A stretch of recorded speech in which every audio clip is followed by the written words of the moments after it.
Welcome back to another episode of Uncropped, where we today are going to be talking about a film that we just filmed, edited, and posted in the past 12 hours. We started filming it last night around, 8 o'clock p.m., and ended up finishing editing at 12:15.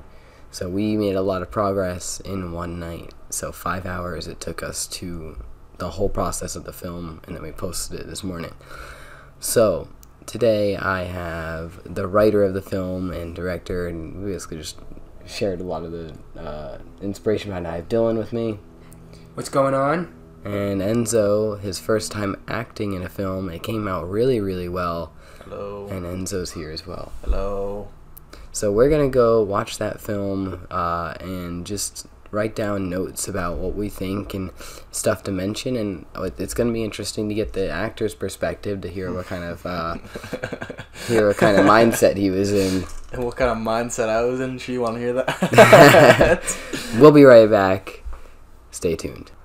Okay, we are back. We just watched Unsomnia once again. It's not at all like we watched it like 7 times last night as we were editing.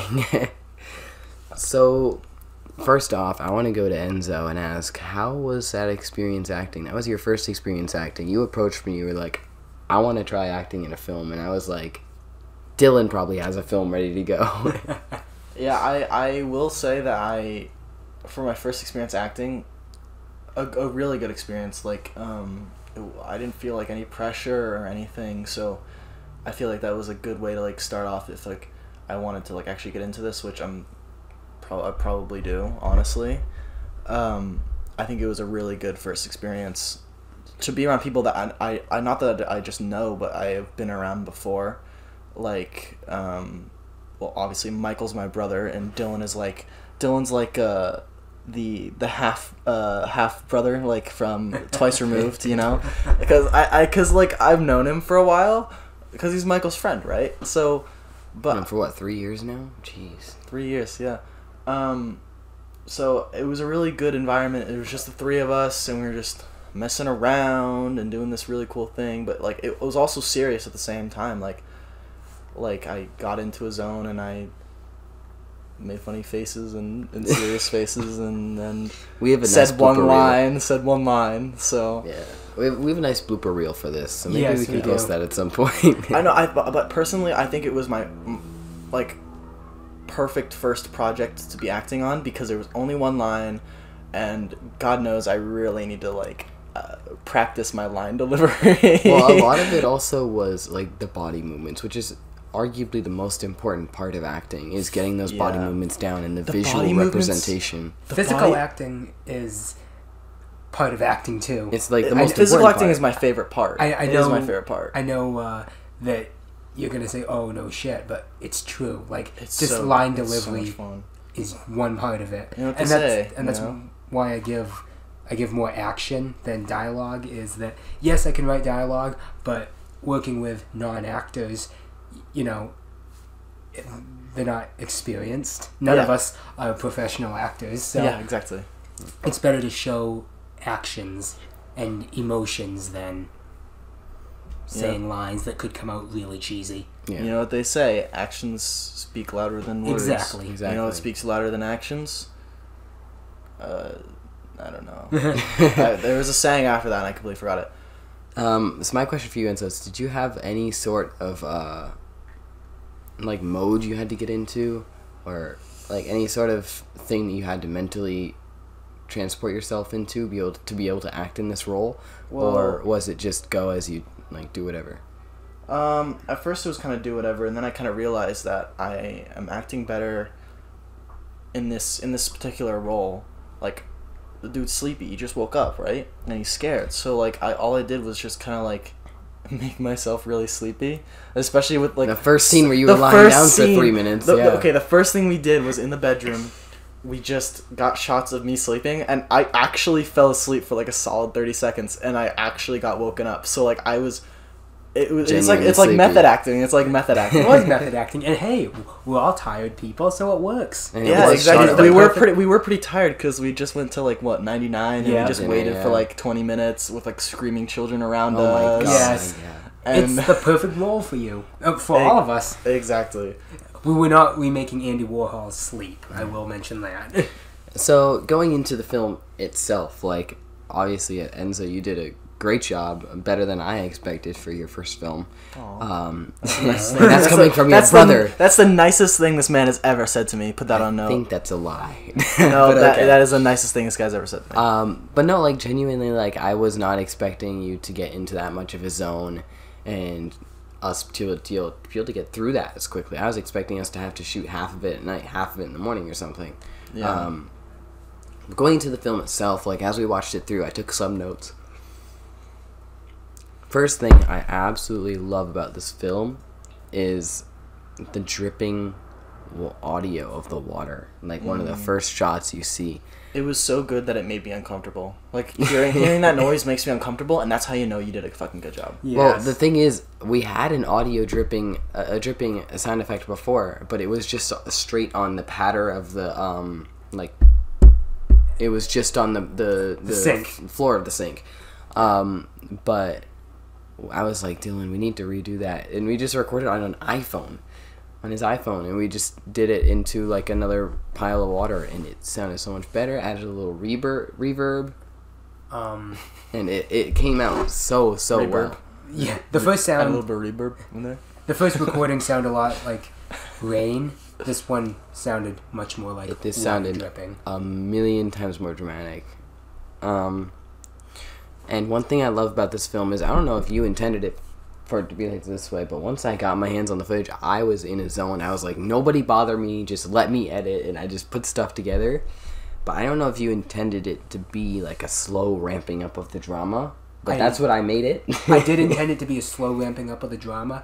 Well, it worked. It definitely worked. I did expect there to be more shots in there, but I mean, we did have to adapt part of the script. That's filmmaking. Yeah. Because I really wanted to be in the bathroom scene, a split screen, like he would leave, but his reflection would still be in the mirror. And we tried like the creepy smile thing. Really small. The idea that I came up with, which I'm fucking proud. Even though that didn't work out, I'm proud that I even had that idea to begin with, because Yeah.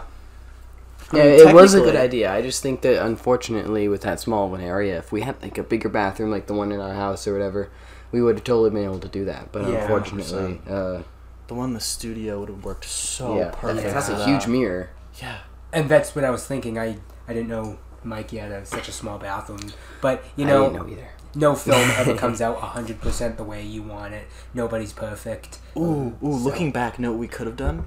We could have changed that bathroom scene into a kitchen scene, because I was looking to fix my hair to make sure my hair was okay for the shot. And you did it in the window. I did it in the window of the kitchen, and the reflection was like perfect. We could totally have done that. We just take down Michael's sappy posters. that's kind of weird. Or sappy. I Yeah. think that it's It wouldn't be better the in best bathroom. reflection. That's either. true. Yeah, especially with the adds to the camera filming creepiness. and the light, it would be really bright. Speaking of kitchen, though, Enzo, Mike, I know you agree with me. I say, and especially Mike, that kitchen scene with him with the knife, That was my favorite. I think that So is good. one of the best Oh my scenes God. we've ever filmed. I think you surprised yourself with that. The shot was good. The lighting was good. I looked good. Like, not to toot my own horn here, but that was probably one of the best you shots. did look good. I know. Are you talking? Wait, which shot in specific are you The, talking? when he's There's holding the so knife. many. Especially, dude. Oh my god, so fucking cool how you guys did that with the door like closing and then me turning Yes. around and cutting to that shot. Yeah, Oh my god, because that is my favorite thing that they do in like actual movies. It's like Yeah. crazy. And I wanted to make that cut quick, but I didn't want it to be so quick that it like looks like it skips a few A frames. jump cut. Yeah, we don't want to make a jump cut, but we wanted to make it like make sense. Yes. And the one thing that I don't know, part of me is heartbroken about that it didn't come out as good as I thought, is the shot of the knife against the wall. Yeah, it came out well. It just looked didn't good. come out as Like good it as I looked good thought. from my point of view and probably from your point of view, but like it didn't really come out that great. But I was still, able to it's use it still a because it was good- still a good shot. It's still a good like shot to like have just to like not be in the same area all the time. One thing that I kind of noticed was personally, like, I'm not a filmmaker, but personally, like, with the whole kitchen shot, I would have had, like, less cuts between me, like, sleeping and stuff. I mean, it just kind of, like, caught me off guard when I first watched it. The reason why we did that is because to show that you're still asleep, you're still dreaming, and it's ramping up intensity. That's actually what my next point was. It was ramping up the intensity, and it's making the viewer going, like, what's going on? Because that's what you were thinking when you watched it, like, what's going on, right? Yeah. And you kind of got, like, nervous or whatever. That's the whole point of that shot, of that ramping up of drama, is to be able to be like, okay, it's trying to scare the viewer too. It's a horror shoot. Yeah. It's a horror film, so. Yeah, and it's an experimental film. Mike, I'm also very glad that we tried the cinema mode. Oh my god, it came out so well. Speaking of the cinema mode, slow-mo, check your frame rate. We shot the first 3 shots in slow-mo unintentionally, so it was like 10 minutes of Enzo just laying there. No, and also, like, when I got up, like, we only noticed it, like, when I got up, so, like, you had this, like, slow-mo shot, like, him doing, like, a getting hair up, flip, and, like, and my little, like, hair flip to, like, fix my hair, getting out of bed. It looked like a completely different kind of movie. Yeah, it was interesting. Oh, we're turning you into a model now. Yeah, for real. God. But no. So lesson, check your frame rate. The thing is, I set the settings to 24 frames per second. And then it switched to 60. I guess it got switched to 60, but it still works. So, going to the next point I wrote down is the light color. I have one more thing about the kitchen. What? That I thought was pretty funny. So I showed this to one of my friends because she wanted to see, like, how it turned out, because I told her I was doing this. Yeah. And one of the only thing she said about it, she said it was great, but she said it was really funny how, like, the big kitchen knife was, like, right with the spoons. Yeah. And I just said that, welcome to my brother's apartment. And everything's all over the place. He doesn't have a There's knife. not much space in the drawers, so yeah. I don't want to blindly reach back. She's like really into film, so I'm not surprised that she noticed that. Like, she analyzes every detail. Yeah. Shout out, Maddie. We noticed it too, so yeah. But we only did it because it would be more convenient for you to reach, and we didn't want you reaching all the way back and, like, whacking your hand, which then just ruin the shot. So just having the knife there, it's so much more convenient. Because remember, we did try a shot with it out back first. Which it didn't go that bad. It didn't, but it was more. I mean, just a couple more shots. Extra step. Yeah. Because that kind of motion and that kind of scene, you want it to be quick. And hey, also, an excuse for it being there. It's a dream. Not everything's gonna be perfect. And it's a drawer. My knife in my drawer at home, they're all scattered around. Yeah, so mine's right side up. So if anyone tries to grab it, they stab themselves. Not everybody has a knife holder. Not everybody has knives in the house. Not everybody. People are lazy. Uses them for cutting Mike. food. Some people use them for cutting people, huh, Michael? Okay. Anyway, on to my next point is that I absolutely love the color that we chose for the light. Thank you, Mike. It was amazing, We used and it really LED light stick. Enzo's on meh with that, but I don't think cool. blue matches the whole scary thing. I think. Well, it's called lighting for darkness. I know. Yeah. I mean, I admit we're doing limited equipment. It could have been obviously 100 times better. I think red would look fucking cool. Oh yes, but red's too used. I think red is too highly concentrated in that, like, sense where people use red in horror films way too much. They use it way too much because it's good. Yeah, but it's too much. That's why it's too much. Yeah. You know what I'm saying, though? Like, it's just lighting for darkness. The room is dark, but you have to obviously be able to see it. Yeah. Also, when you think of dream, dream, what color do you think? Yellow. Why yellow? All my dreams that I have are like God ray yellow. Interesting. Like the lighting. The first thing comes to my mind is like clouds, blue sky. I think you just like blue, Michael. Everything in this room is blue, pretty much. One thing in this room is blue. 1, 2, 3, 4, 5, 6. I'm blue. Dabba dee. 7. Oh, this is also blue. Enzo, look. 8. This is also blue. Yeah, Snowball blue microphone.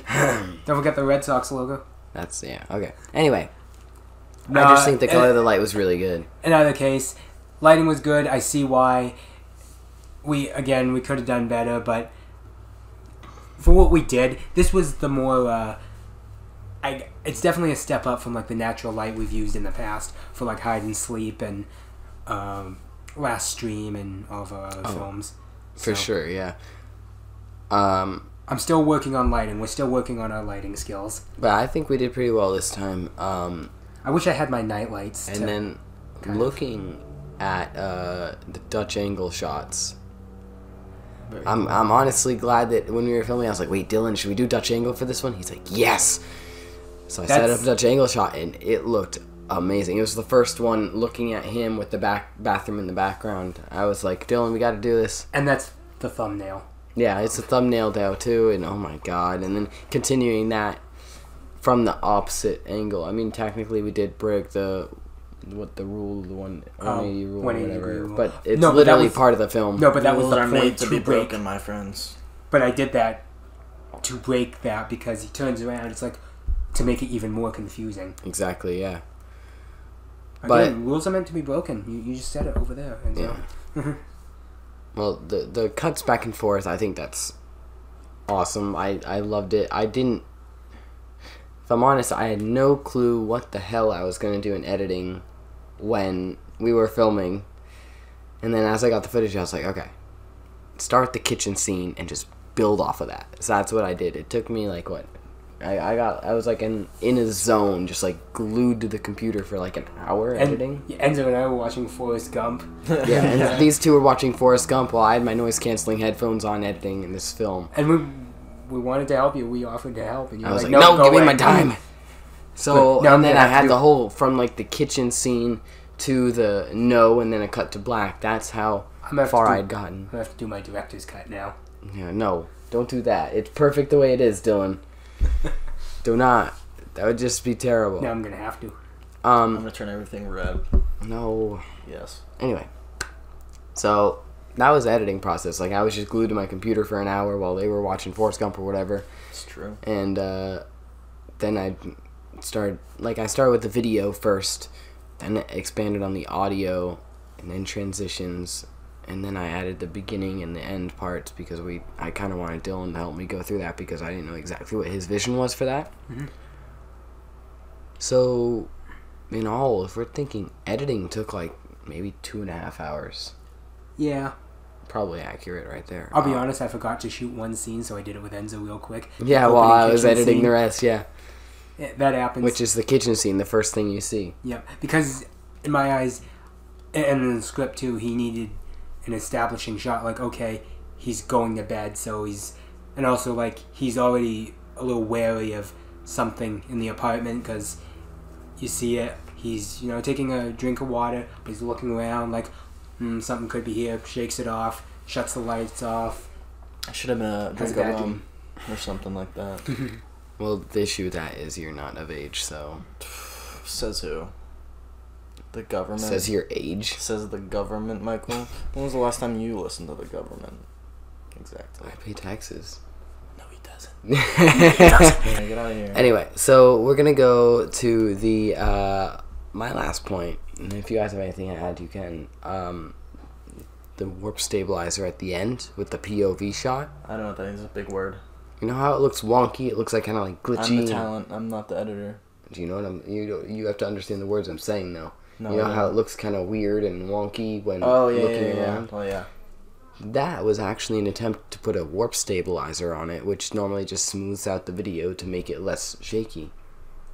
But then we got that kind of glitchy look at it because we were moving the camera so quick, and that made it look wonky and kind of glitchy, and it looked so much better than I thought.